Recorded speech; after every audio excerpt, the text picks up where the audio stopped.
संसद का मानसून सत्र 20 जुलाई से शुरू होने जा रहा है। इस बार ये सत्र बेहद खास होने वाला है। मानसून के इस मौसम में राजधानी में चाहे बादल गरजे या ना गरजे, लेकिन संसद में जमकर गदर मचेगा। ऐसा इसलिए होगा क्योंकि सरकार एक देश एक चुनाव और परिसीमन जैसे कई महत्वपूर्ण बिल लाने जा रही है। संसद का मानसून सत्र 20 जुलाई से शुरू होकर 13 अगस्त तक चलेगा।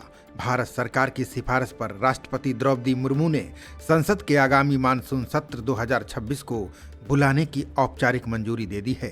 इस सत्र के दौरान कुल 25 दिनों की अवधि में सरकार और विपक्ष के बीच कई महत्वपूर्ण मुद्दों पर तीखी बहस होने के आसार हैं।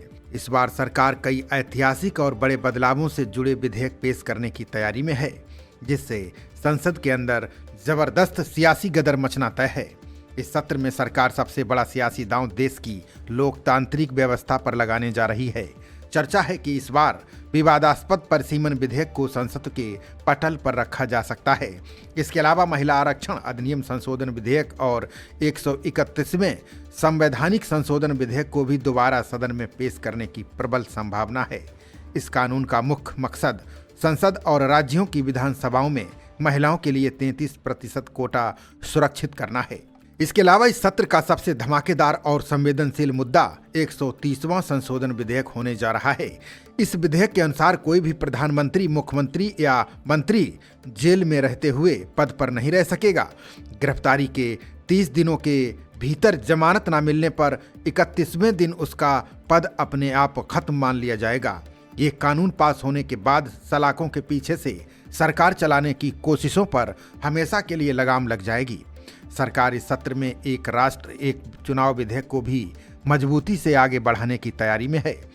इस बड़े बदलाव के लिए संविधान के कई महत्वपूर्ण अनुच्छेदों में संशोधन की जरूरत पड़ेगी, ताकि लोकसभा और देश के सभी राज्यों के विधानसभा चुनाव एक साथ कराए जा सकें।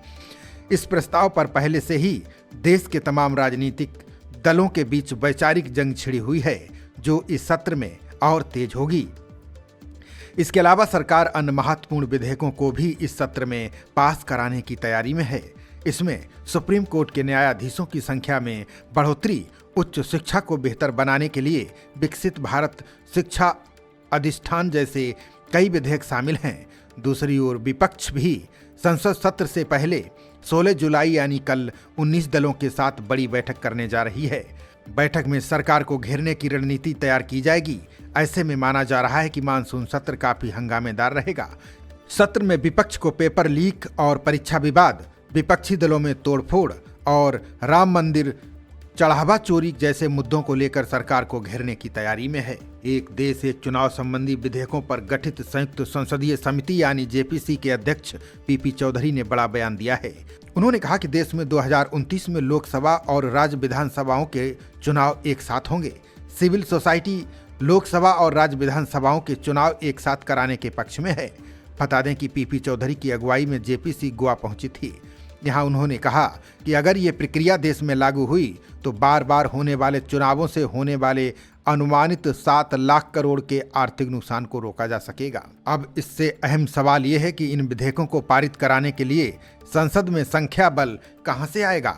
ऐसे में सरकार ने इसके लिए खास रणनीति तैयार की है। इसके लिए सरकार ने विपक्षी दलों की 3 श्रेणियां बनाई हैं। हाल ही में इंडी गठबंधन से नाता तोड़ने वाली द्रमुक के अलावा एनसीपी, एसपी जगनमोहन रेड्डी की वाईएसआर कांग्रेस से विधेयक को प्रत्यक्ष समर्थन करने पर बातचीत का दौर जारी है। टीएमसी के बागी गुट के 20 सांसद का एनसीपीआई में विलय के बाद ये संख्या सरकार के साथ दिखेगी।